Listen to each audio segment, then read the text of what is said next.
gorgeous goddesses. I'm Reea and I'm an intuitive empath and a life and relationship coach. And I'm here today to talk to you about the damage that narcissists do, the effect of narcissism on their victims. You'll really help me out if you can like and subscribe. So, narcissism, a special brand of mindfuckery that has such an effect on its victims that they often have no idea what it is they've been experiencing. And unfortunately, I'm not just talking from a professional perspective here, but I'm also talking from a personal one because I've been through it myself way too many times. So you might say, personally, I'm a little bit of an expert at this. So narcissistic abuse affects its victims psychologically, emotionally, spiritually, and physically. And I'm going to go through each one of those things. Many of them cross over, of course. It's worse if you've been the child of a narcissistic parent and you have experienced narcissistic abuse in your childhood, because that causes profound brain damage, we now know, in children. Their minds don't develop in the same way, or their brains don't develop in the same way that people who have been brought up in a loving, non-mind fuckery environment. And I guess as an adult, if you've been unlucky enough to fall in love with a narcissist, then how much damage has been done to you is probably going to depend on where you started. If you've had a narcissistic parent and you get into relationship with a narcissist, that's as bad as it can get. If you got brought up in a relatively loving family environment and you find yourself in relationship with a narcissist, the amount of damage that they can do to you largely depends on how long you're stuck there. And it's not uncommon for me to speak to women who've been in relationship with a narcissist for 30 or 40 years before they realise what has really been going on in their relationships. Okay, so number one effect is you lose your sense of reality. You lose your sense of what's real and what's not. We could say that that's largely due to gaslighting. And I like to see I usually explain gaslighting to my clients this way, that you're standing there looking at the sky and the sky looks blue to you, and your narc is saying to you, what's wrong with you? Can't you see the sky is green? Are you okay in the head? Are you on something? What's wrong with you today? And you're standing there looking at the sky going, no, I'm pretty sure it's blue. It looks blue to me. Maybe I am losing my mind. That is gaslighting. So it creates this self-doubt in you. You really start to doubt your own sanity. You can see what they're doing and you start thinking, no, they're doing something that is weird. And then they just keep turning it back on you. And it's brainwashing. After you spend a long time with somebody like that and they keep doing that to you over and over and over again, it's extremely damaging. A definition of gaslighting is this, that it's manipulation by psychological means into doubting your own sanity. So more tactics that narcissists can use to rock your sense of reality would be criticism. They're very good at doing that. Because everything's always your fault, nothing you can ever do is good enough. And they can often be very, very moody because, along with narcissism goes this, when they're getting their narcissistic supply, they might be in an elevated mood. And when they're not getting their narcissistic supply met, they're often depressed and moody. And so they're more likely to be irritable and frustrated and criticize you more during those periods of time. And, they pick on you. So, I'm remembering particular incidences from my life where my narcissist was really, really depressed, and I'd get home in the afternoon, I'd be dreading that he was waiting for me when I got home, thinking, what will I have done today? What is it that he's going to pick on me for that I would have done wrong today? And they make it up most of the time. I mean, it's nothing. They make things out of nothing, and they're very good at doing that. So that can be crazy making too. And they often use anger and aggression towards you. in order to, put you in a state of fear, and, you're walking on eggshells around them, you're tippy-toeing around them, trying to please them and keep them happy. They lots of boundary invasion, so they often have very strong boundaries themselves. So you can't, for instance, you couldn't look in their phone, or have a look at their Facebook page, or, go into their drawers, or whatever it is. You can't invade their boundaries or their personal space. If you ask them where they were or what they were doing, they're highly likely to react in a, vicious way towards you. But they do those things to you all the time. They invade your personal space, your boundaries all the time, and they don't see anything wrong with that. Narcissists are very good at using humiliation and shame, embarrassment, guilt as well, those sorts of things. Narcissism is shame-inducing, particularly if you've had a narcissistic parent. It invokes a lot of shame in children, and that can be completely debilitating.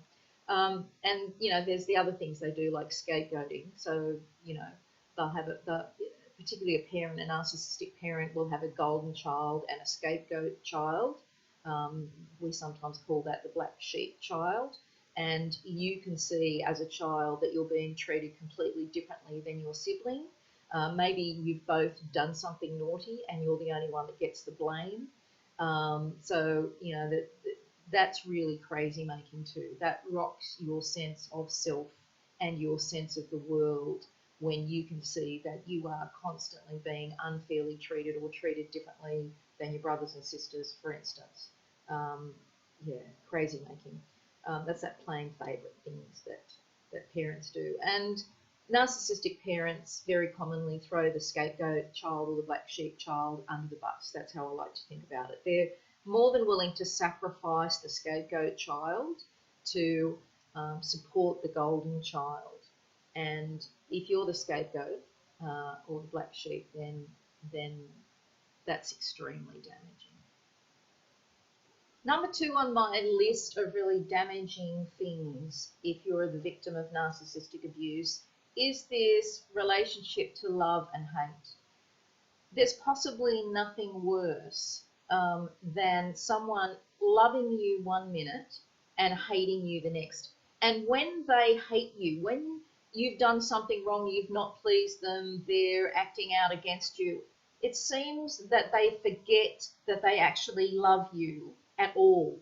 I mean, we can all get cranky at each other, we can all get frustrated with each other, we can all yell at each other. People in relationships do that all the time. We probably shouldn't, but we do. But this is at a much deeper level. I mean, someone who's supposed to love you and they regularly treat you like they hate you is extremely damaging, particularly if it's your parent. So I always say to my clients, if someone is saying one thing but doing the opposite, if they were doing something completely different, it's what they are doing that tells you the truth about how they really feel about you. So they could tell you that they love you until the cows come home. If they are acting as if they don't love you, don't respect you, don't care about your feelings, and they're invalidating you all the time with their behaviour, then they obviously don't love you. And it's my personal opinion that narcissists don't know how to love. They really don't. They don't love themselves. They're a big black hole when it comes to love, and therefore they have no love to give. So they may say that they love you. They may pretend that they love you. I think that some of them, a lot of narcs are very intelligent, so they learn behaviours of love. They've been socialised into understanding what loving behaviour looks like, what loving words sound like. And so they can replicate those loving behaviours and loving words, but there's no feeling behind it. So this is really damaging if you're the child of a narcissist and you come to understand, and it usually happens when you're really, really young. It usually happens by the time that you're cognitively aware at around 5 or 6. Children of narcissists often come to realise at that point that their parent really doesn't like them or love them. And how much worse can that get? I mean, if your own mother doesn't love you, then the obvious thing for a child to assume is that they are not lovable. And I can't think of anything more damaging than that. Your own mother doesn't even love you or like you. That's as bad as it gets. Number 3 is that you lose your sense of self. You lose any sense of who you are. You go through a period of years and years and years, or a childhood of years and years and years, where somebody else is telling you what you have to think, what you have to feel, what you have to do, what you have to believe, right? Because there's no boundaries between them and you. You're left in a state of not even knowing who you are. This is really common in women that have been in relationships with narcissists and domestic violence for years and years and years. They come out of the end of the relationship. They have no idea who they are. They have no idea what they need. They have no idea what they believe in. They've been so successfully brainwashed by the narc that they lose all confidence in themselves. You know, it's true that some relationships bring out the best in us and some relationships bring out the worst in us. That's been my personal experience of relationships in my life. And certainly a relationship with a narcissist is going to bring out the worst in everybody. When you lose your sense of self and you have no idea who you are or what you need, how are you supposed to meet your own needs? I mean, as an adult, that's our number one job, to meet our own needs, to take care of ourselves first before we take care of anyone else. I'm saying this to women constantly, that they're not taking care of themselves properly. They spend all of their time taking care of someone else. So if you lose track of what it is you need and you can't stop throughout the day and just tune into your body and think, what is it that I need right now? You know, it might be a walk in the sunshine. It could be food or drink. It could be a hug.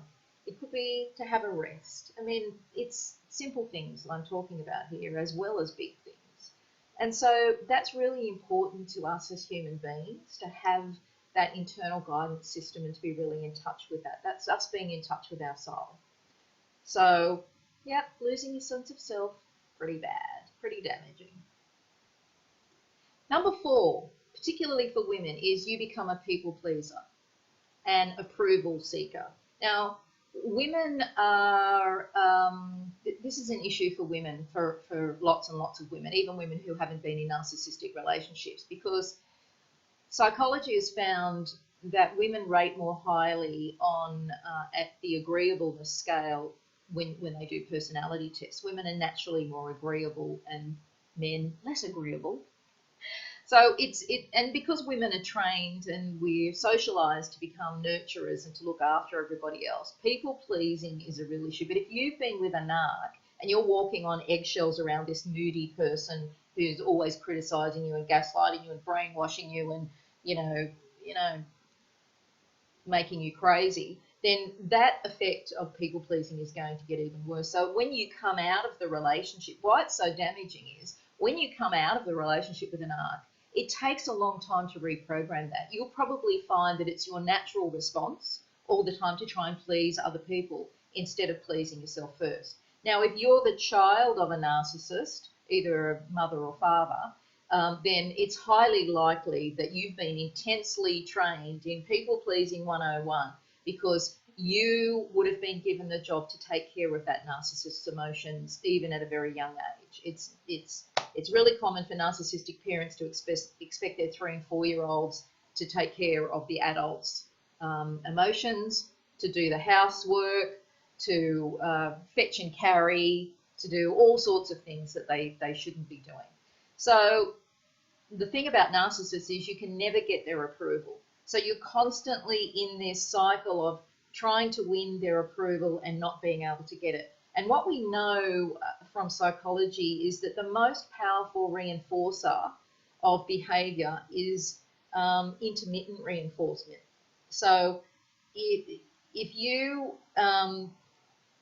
reinforce a behaviour every time someone does something, that's not as strong at reinforcing that behaviour if you reinforce intermittently. So you might reinforce the behaviour this time, not reinforce next time, do it the time after, because you get the subject in a perpetual state of wanting that kick, wanting that reinforcement. It's like if you're on Facebook and someone's liking your page or liking your post, and then the next time you post something, no one likes it, you're more strongly and more powerfully going to keep putting posts on there trying to get people to like it. That's just the way we work as human beings. So being in relationship with a narcissist damages you because it shapes you into someone you're not. It shapes you into this people-pleasing, approval-seeking, crazy person. My number 5 damaging effect is the loss of time, that you lose your own path. If you're in a relationship with a narcissist, you spend all your time trying to please them, trying to fix them, trying to work out what the hell's going on, simply trying to survive. And all of that time you spend doing that is time that you have not spent fulfilling your dharma, fulfilling your life purpose, being who you came to the planet to be. You came here to do something. You didn't come here to run around trying to fix and please a narcissist, right? So it's much more likely that victims of narcissistic abuse spend time running around seeing counsellors, psychologists, coaches, all of those people, reading books, attending seminars, going to workshops, trying to find answers to their relationship problems. Because the narcissist always tells you it's your fault and you're brainwashed and you start to believe them, then you try and fix yourself so that the narcissist will be happy. You try and solve the problems in yourself without the narcissist having to do anything at all, because we all know they won't do anything. We all know they won't change. They won't go to relationship counselling. They won't read books.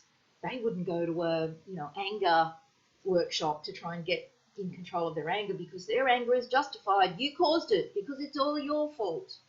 So I think that this is really significant. I know personally in my own life that the things that I've done that most importantly reflect who I am as a human being, I actually did when I was single, when I was not in relationships. Because unfortunately, I had a pattern of getting into relationship with one narc after the other because I didn't realise what was going on. It took me a long time to get to the root cause of what my issues were in relationships and to really understand it fully. It takes a long time to wake up when you've been brainwashed and you have brain damage and, you've had narcissists making you crazy for years. It takes a long time to heal. It doesn't happen overnight. And there are some things that we never heal from. There are lingering effects of narcissistic damage that we just never manage to heal. So, when it came to myself, the things that I've done that I'm, really proud of, like rearing children, starting businesses, traveling overseas, buying and renovating houses, writing books, I did all that when I wasn't in relationship. I did that when I was single, because when I was in relationship, I just spent my whole time trying to work out what the hell was going on. Is that you? If it's you, I want you to tell me. Write something in the comments. Number 6 damaging effect would be on your health. I haven't personally experienced this because I'm really healthy, but I know lots of women out there do. This isn't my area. I'm not a health expert. I'm more into mind, emotions, and spirituality. But we certainly know from Western medical science that every illness starts with a dis-ease of the spirit. And Western science knows this. They might still be feeding us pills and all that stuff, but they know that there is emotional and psychological damage beneath a lot of disease that people have. So, if you're suffering from autoimmune issues, insomnia, addictions, or any random health issues, then it's highly possible that it's because of your narcissistic abusive relationship. Number 7 damaging effect would be negative emotions that you experience over a long period of time. So a lot of narcissistic abuse victims actually have depression, anxiety, and they haven't connected the dots and realised that it's actually because of their relationship or because of their childhood trauma. So if you're suffering from depression, anxiety, anger, or any other raging negative emotion, just unable to control your emotions, I suggest that you consider that it may be the damage caused to you from your relationship. Number 8, damaging effect would be the effect that it has on our spirit. Being in this kind of relationship crushes your spirit. When you've had to put up with a deliberately inflicted campaign, a long-term campaign to make you feel damaged and unlovable, then that crushes your spirit, your will to live. It's, lots of people that have been subjected to narcissistic abuse are actually suicidal.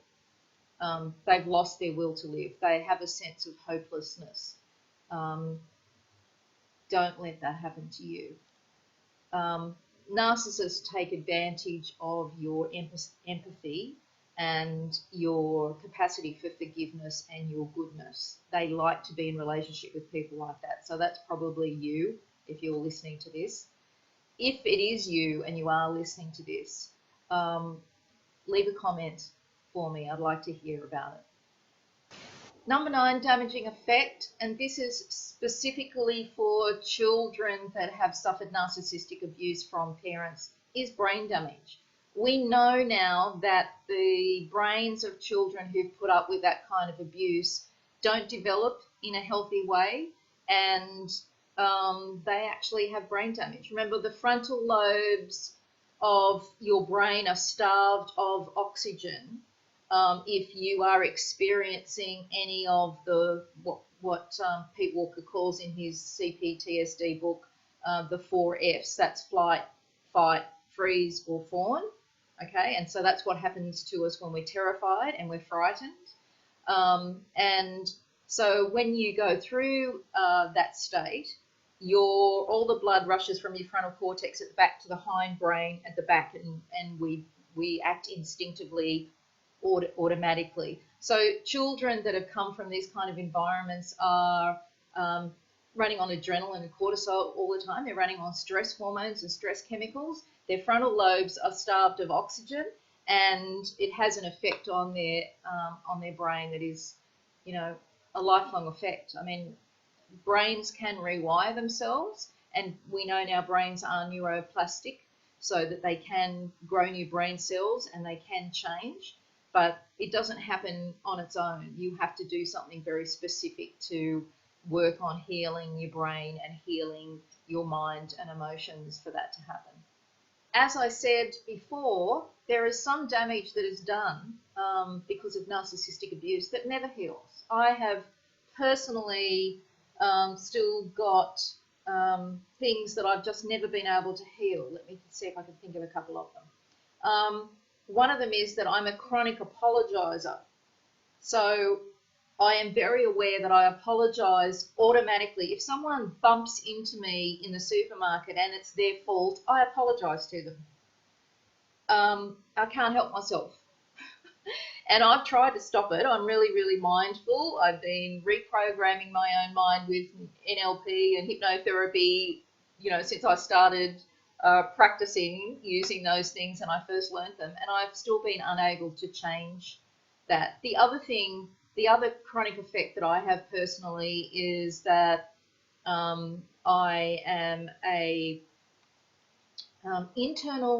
have an internal defensive thing. So if I think that someone might think that I've done something wrong, even if they don't say anything to me. So say I'm driving in the traffic and I accidentally, without thinking, don't let somebody into a queue in front of me or something like that, I go into this imagining thing where I'm imagining them, say, flipping me the bird or hanging their head out the window, yelling at me and telling me off, and I start defending myself, even when they haven't told me off. And I've been aware of this for years, and I've done all sorts of things to stop it.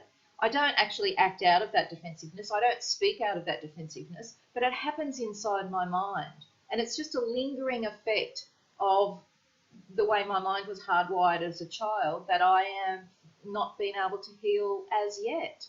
Now, they're two really simple examples, and there's a lot of people walking around with, a lot more complex brain damage, which brings us to number 10 of the really damaging effects of narcissistic abuse, and that would be chronic post-traumatic stress disorder. And um, there are a number of symptoms associated with CPTSD, and they are hypervigilance, nightmares, flashbacks, being really jumpy and anxious, having toxic chronic shame feelings, self-abandonment, having a very vicious inner critic. So you may have been criticised so much that you now criticise yourself. You know, it's very common for children to grow up and still have their parents' critical voice in their mind. And a big one is social anxiety, isolation and withdrawal. So one of the symptoms of chronic post-traumatic stress disorder that you get from going through a narcissistic abusive relationship with a parent is that you isolate yourself and withdrawal. So kids growing up in those sort of environments, as we said before, are often very adrenalized. They're running on adrenaline and cortisol all the time, hypervigilant. You know, what have I done wrong now? Is everything okay around me? Everything okay around? Everyone's got to be okay around me so that I can be okay. It's a survival thing. And if you're interested in learning more about that, I can highly recommend Pete Walker's book on chronic post-traumatic stress. It's children who have been subjected to verbal, physical, sexual, emotional abuse, and abandonment. And the big one is emotional neglect and abandonment. You know, the latest research tells us that children who've been physically abused hit. I mean, let's face it, I'm a baby boomer, and most baby boomers were hit by our parents. We were hit at school. So there's a lot of physical, what would be called physical abuse now. We were subjected to that on a daily basis. But we now know that emotional neglect and abuse is actually more damaging than a smack, say. It depends on how that smack or that physical stuff is administered. If it is done, you know, if you're giving your child a smack on the hand or a smack on the bum, I don't think that does any harm. But that's a lot different than being flogged with a leather strap as a small child, which happened to a lot of people. So, so emotional neglect and abandonment is really, really bad, very, very damaging on the child. So if you've got kids, I guess, really important for you to remember that. So I would love to hear from you. I'd love to hear about your journey. Please leave me a comment below. If you'd have enjoyed this video, give me a thumbs up. If you haven't enjoyed it, I'd appreciate the feedback. You can give me a thumbs down. Share it with your friends, and please subscribe if you'd like to hear more.